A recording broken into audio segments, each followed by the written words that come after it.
Underneath the city, the air was never silent. It crackled with electric current that bled from the third rail, moaned through steel beams, and hummed in the bones of tired passengers trying to sleep through the long ride from Midtown to the outer boroughs. Jamie Chen, an MTA subway conductor for Line 6, knew every variety of subterranean sound: doors slapping shut, traction motors whining, rats splashing in the runoff. Yet at 1:42 IEM on a Thursday in early October, he heard something that didn't belong to any schedule or maintenance bulletin. It was a piano. Not a tinny electric keyboard, but a full-bodied upright. Warm bass, bright treble, and an indecorous register that seemed dusted with candle smoke. Jamie leaned into the cab's window, trying to catch the echoes. The notes fanned through the cars like ghosts, soft enough that the few remaining passengers thought they were dreaming. Our 142A train sets didn't come with music. Neither did the dank, tiled tunnel walls. So where was the pianist hiding? Jamie pressed the cab microphone. Folks, we're experiencing a brief hold at 68th Street due to traffic ahead. Please remain clear of the doors. Then he cut the PA, cracked open his cab door, and peered out. No musician on the platform, no cunning busker carting a Yamaha behind the column line. Yet the melody persisted, a lilting waltz that kept perfect three time with the drip of a ceiling leak. The dispatcher crackled in Jamie's earpiece. 6:17, you're clear for departure, let's move. Jamie shut the door, gave the two toots, and eased the lever forward. As the train rolled, the music faded as though pulled off stage by a red curtain.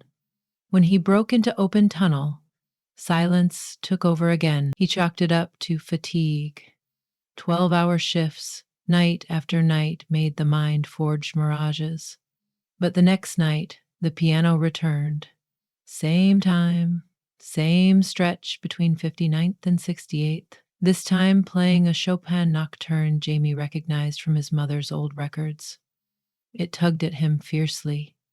His mother had died the previous year. She'd taught him that very piece when he was 8, before he decided he'd never have the patience for practice. 3 nights of phantom piano later, Jamie's curiosity overrode protocol.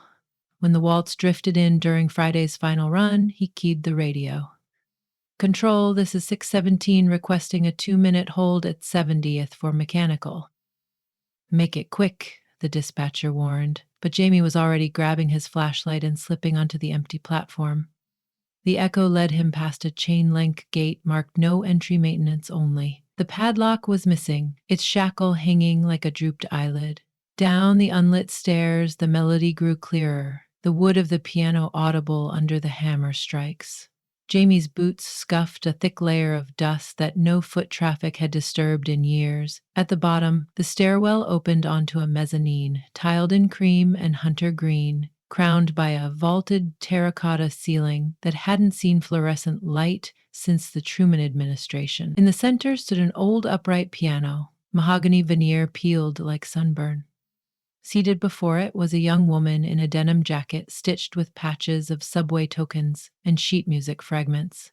She played with her eyes closed, fingers skimming as though the keys were warm water. Jamie stepped forward, forgetting to announce himself with the usual impiti personnel. She must have sensed him, because the moment the nocturne ended, her hands fell still. Sorry, Jamie said. I didn't mean to spy. The woman turned on the bench. In the beam of his flashlight, she couldn't have been more than 21, with black curls bobbed short and callous fingertips dusted white, maybe from chalking keys to keep them from sticking. You're the conductor, she said, not asking. Her voice carried the faint rasp of someone who lived on tunnel air. Yeah. Jamie, and you are? Evie. She squinted as he lifted the light. You hear better than most. The passengers usually miss it. That's because they think it's in their heads. Jamie took in the mezzanine. It was a ghost station, half finished, one of a dozen abandoned excavations, left to rot when budgets dried up, a legend whispered among rail workers but never officially acknowledged. How did you even get power down here? Evie patted the piano affectionately.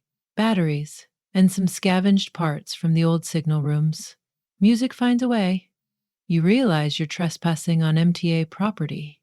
Jamie said it automatically, like reading from the rule book, though the words sounded hollow under the vaulted ceiling. Evie tilted her head as if listening to an inner metronome. Give me 5 minutes to finish what I was working on.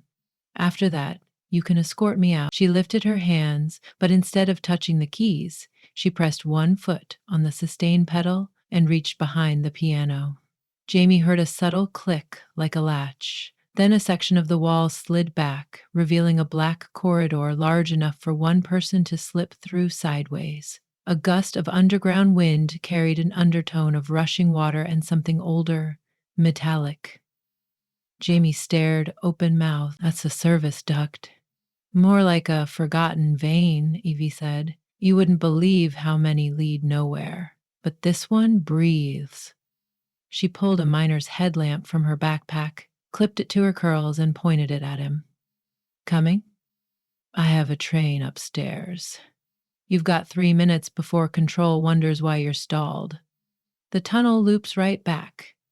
Men's room break, she added with a wink. Jamie told himself he'd just poke his head in, for safety's sake. Regulations required him to secure unauthorized spaces anyway, so he ducked through after her, his flashlight bobbing. The air inside was cooler. The corridor sloped down, either toward the river or beneath the bedrock.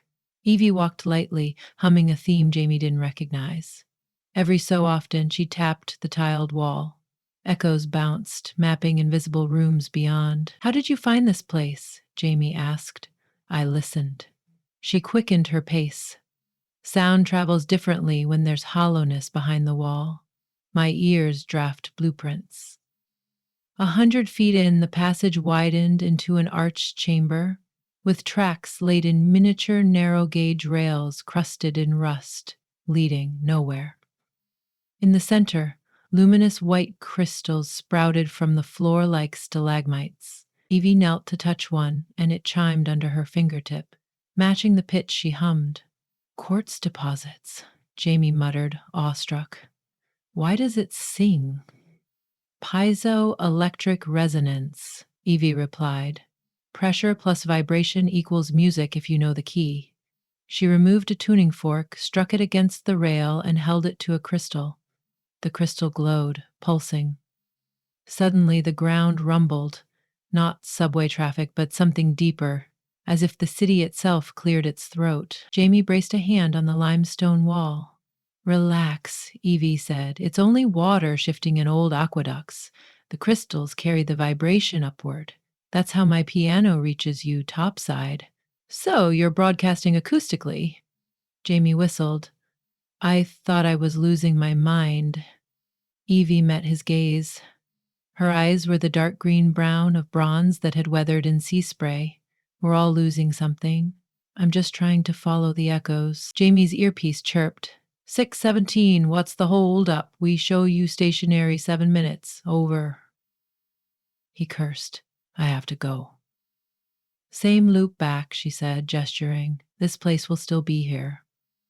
But Jamie hesitated, torn by a dread he couldn't name.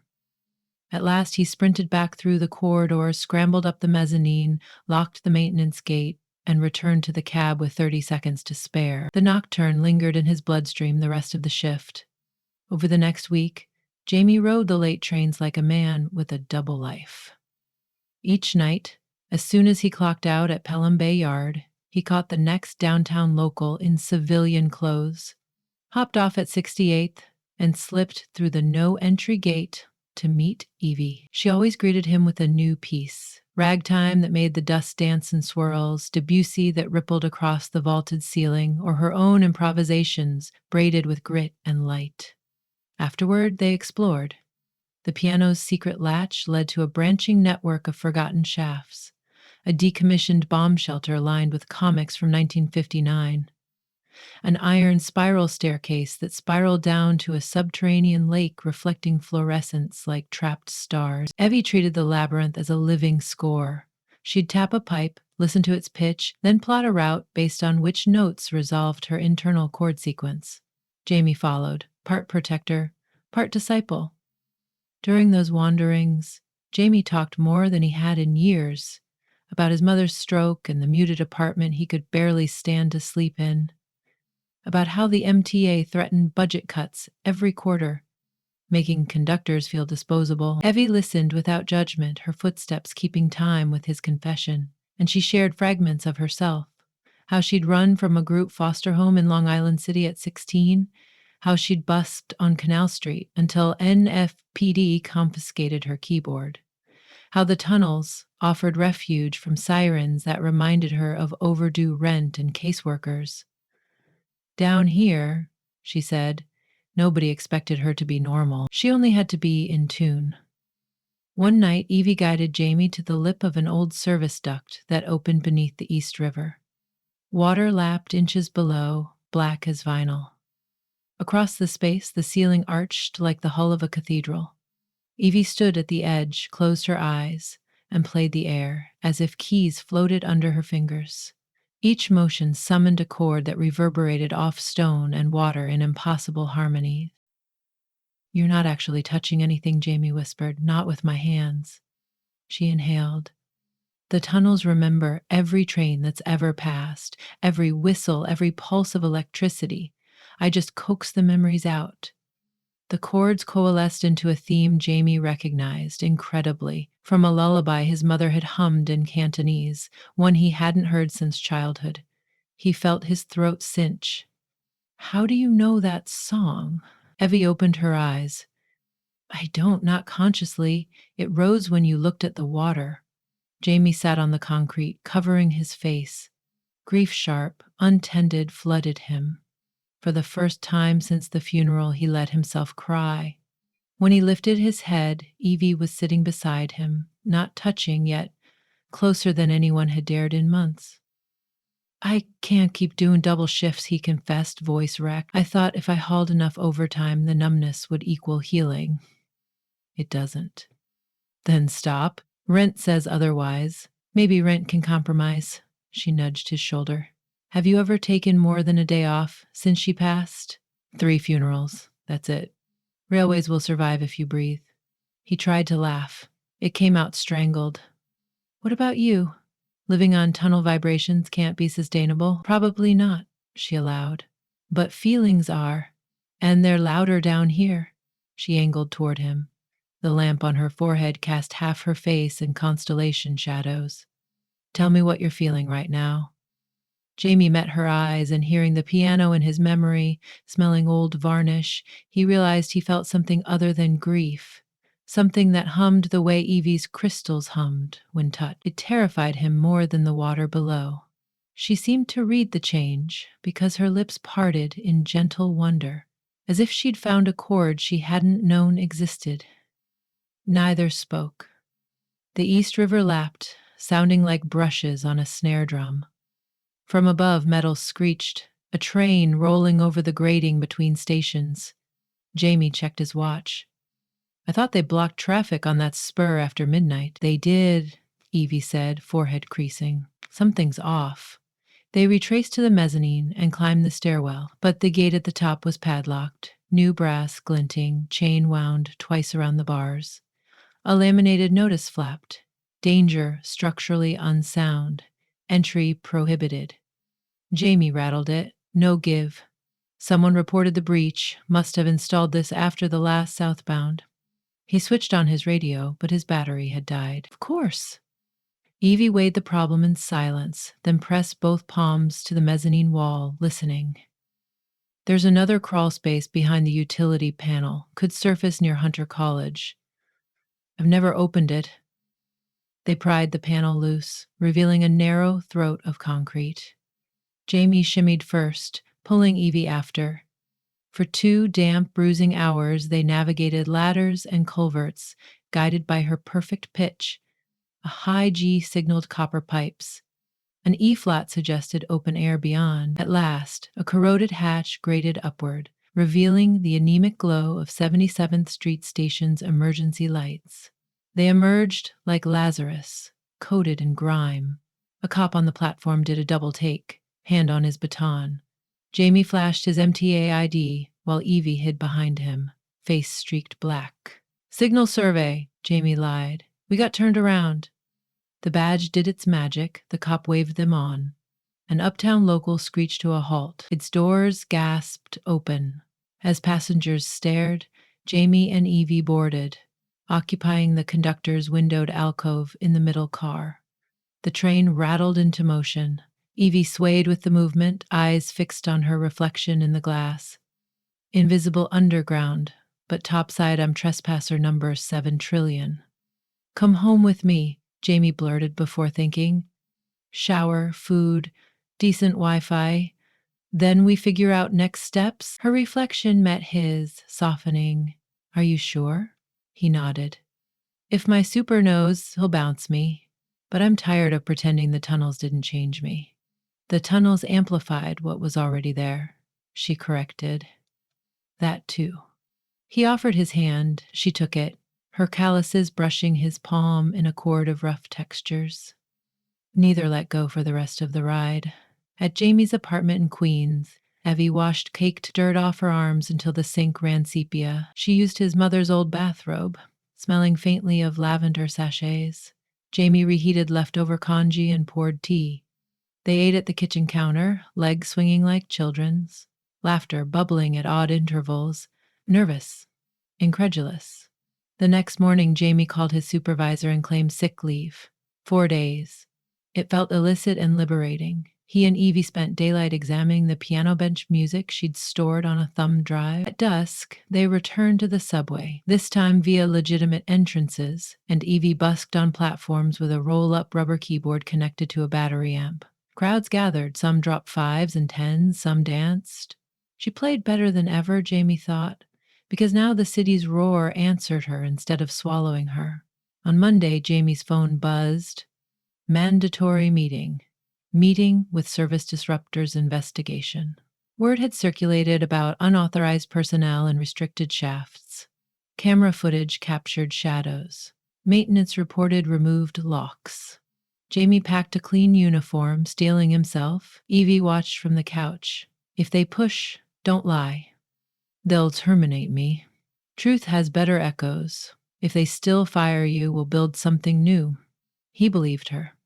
That was the startling part.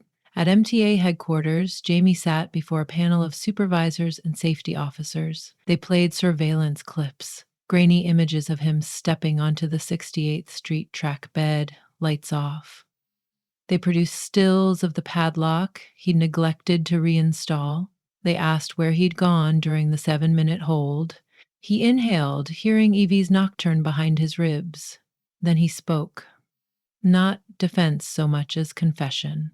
He described phantom music, curiosity, and abandoned mezzanine housing, structural hazards the MTA should address. He omitted no detail except the crystals. Some magic should stay secret. When he finished, a hush fell. The chief safety officer cleared his throat. You're saying an unauthorized individual occupied the mezzanine? Yes, sir, Jamie said steadily. She used a battery-purped piano. She's also a rare talent, and the mezzanine's walls are crumbling. You should secure it properly, the board whispered. Union bylaws complicated summary termination. Jamie had been truthful, and his record until now was unblemished. They suspended him for 2 weeks pending further review and ordered engineering to seal the site. Outside, dusk painted Lexington Avenue the color of rusted rails. Jamie's heart thumped. Relief, fear, exhilaration. Evie leaned against a lamppost, rubber keyboard bag over her shoulder. He told her everything. She handed him a Metro card, joking, severance gift. They rode downtown, standing cheek to cheek in rush hour crush. Between stops, she zipped open her bag and unrolled the Flex keyboard on the floor like a picnic blanket. Her fingers fluttered in silence. No room for sound under the commuter roar. Yet Jamie felt every note. He realized music wasn't just audible, it was visible in the tension of her wrist. The lift of her shoulder, the smile that curved when she changed key. He reached over, placing his own hand atop hers. For a moment, the entire car, the businessmen, the students, the sleeping infants blurred into background static. Jamie saw the hidden tunnel inside every person on board. chambers of memory and pain and possibility waiting for a melody to unseal them. The train braked, lights flickered.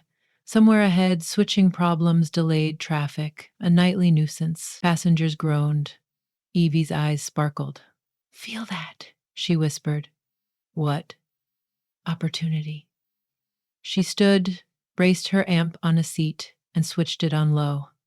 A chord bloomed, as gentle as a promise. Commuters glanced up, startled but curious. The delay stretched to 5, then 10 minutes. Evie filled the car with a tender adagio that matched the rhythm of passing pulse signals.